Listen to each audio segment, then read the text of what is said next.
In this episode, we speak with Chen Amit, the co-founder and CEO of Tipalti, the only global payables automation solution to streamline all phases of the accounts payable and payment management workflow in one holistic cloud platform. In 2010, Chen Amit and Orez Zeev created Tipalti to transform global payables with true end-to-end automation that removes the pains and risks of paying suppliers around the world. Tipalti has raised over $700 million from notable investors, including Durable Capital Partners, G Squared, and others. Prior to Tipalti, Chen was CEO of Atrica, a carrier Ethernet company that Nokia-Siemens acquired. Before Atrica, Chen was co-founder and CEO of Verix, a provider of business intelligence software. I'm your host, RJ Lumba. We hope you enjoy the show. If you like the episode, click to follow. Chen, thank you so much for taking the time to chat with us today. It's a delight to be with you. Thank you for having me.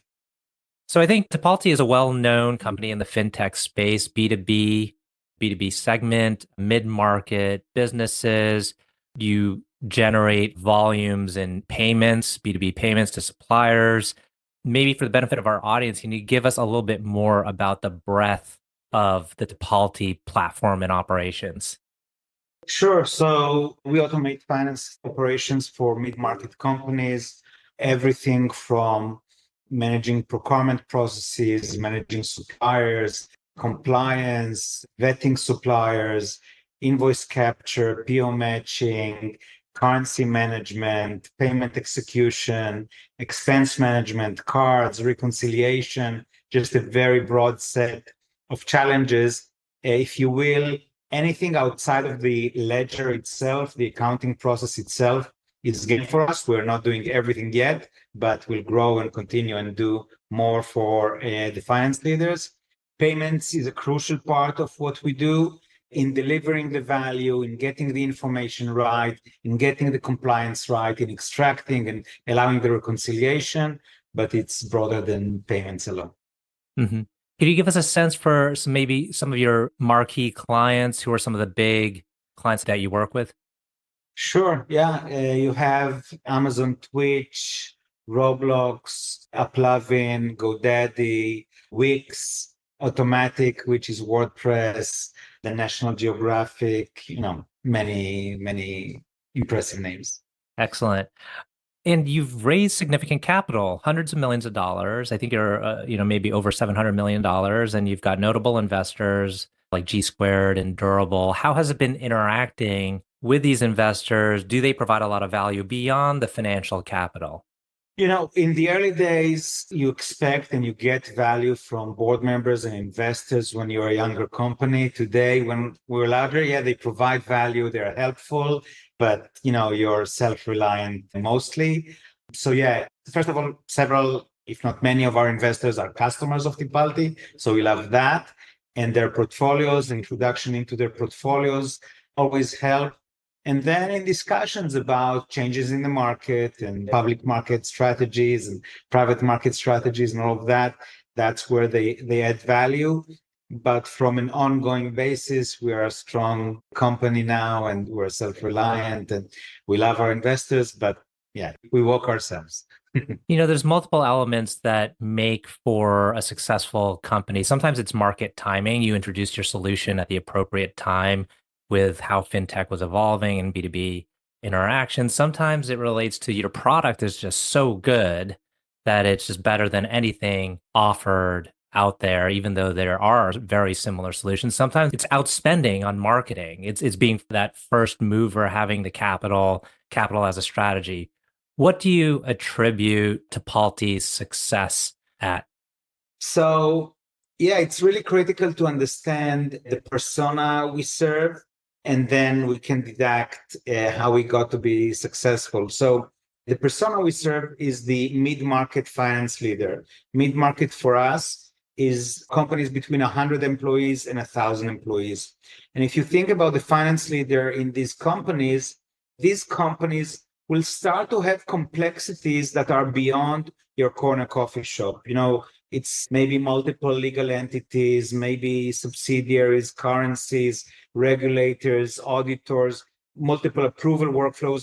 The level of complexity increases, but the ability to execute in a finance department in a 200, 300, 400 person company is limited. Resources do not go to the back office in these companies. Resources go towards building the company, customers, products, service, a brand, whatever, not so much the back office. So the finance leader in these companies needs growing in complexity, but minimum ability to execute. They can buy products, but you can buy one product, two products, and they need to deal with that. So when you solve for their pains, you need a solution that is broad, as I mentioned, procurement and invoice capture and payments and expense management and cards, and just a very broad solution. But it also needs to be deep. It's not enough to just check the box and do the minimum viable product, if you will. You need a certain depth for the multi-entity, multi-subsidiary, multi-currency, multilingual approval workflows, audit trails, whatever, that complexity that comes with being a growing company. So breadth and depth are key legs in our product strategy, and simplicity, because these buyers cannot buy multiple products. They need a pre-integrated solution, easy to deploy, easy to change manage, easy to buy, and easy to pay for. That makes for a complex solution to build. You need a solution that has all these elements, breadth, depth, and simplicity. The sales motion is a direct sales, so an expensive sales motion, and you don't have customers who have the ability to pay as much to cover the expensive go-to-market motion. So it's all a very limiting set of requirements that are hard to meet. If you think about it, there aren't many pure play mid-market companies. You have NetSuite and Intact happen to be in the office of the CFO, but you'll be hard pressed to find other pure play mid-market players. There are players who play agnostic, like they are agnostic. They can, Slack. They serve small companies, large companies. They are agnostic. There are pure play small business solutions like, Bill.com or Ramp. There are pure play enterprise solutions like a Coupa. Mid-market is really hard for the reasons I mentioned. We, through the way the company developed over the years, eventually got to the place where we had the breadth, depth, and simplicity by evolution of, again, how we got here. And now we're in this perfect position that we have the product, we have the go-to-market, we have the monetization, we can pay the bills for the CAC payback period. And that makes for a very unique solution that is able to serve the mid-market. Others will find it hard to serve the mid-market. So we are with 1 million customers, an opportunity that spans 1 million customers worldwide, very minimally penetrated, about 5% or 6% served today, and a product that solves these people's problems. So it's a product market fit, but in a very unique setting. You've been a very effective growth CEO, meaning you were able to rapidly expand Tipalti. What do you attribute that to? Had you had prior entrepreneurial experiences, and how did that prepare you for what you're doing now? Yeah, for the most part, my career was entrepreneurial. I had one stint as a CEO of a company that was a $20-30 million revenue company, 200 people. That was the only thing I started with, an established company. Everything else in my career was ground level and growing the company. I never managed and I never grew a company to this scale, but the experiences definitely are critical in managing the company. I looked at some stats, and the best returns for investors are for founders that are on average 45 years old. I happen to start Tipalti at 45 years old. It's not a given, but, and I know why, what I wasn't ready for when I was a young manager or a young leader, and what experiences brought me to where I am now and why I can lead the company today. How important is it to be introspective about your approach to dealing with people, your approach to leadership of a company, of an evolving organization, do you find that you've changed the way you lead and interact with folks? Absolutely. In a way, I think my role changes every 18 months, if you will. Obviously, it's more linear than that, but materially, it changes at that pace.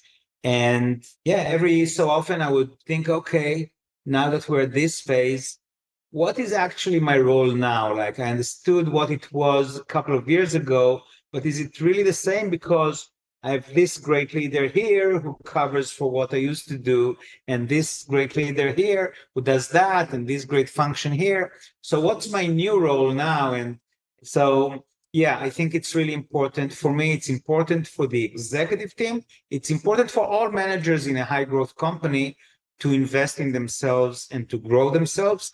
And being introspective is critical, and recognizing your strengths, your weaknesses, what you need to work on, what you need to compensate for with other people.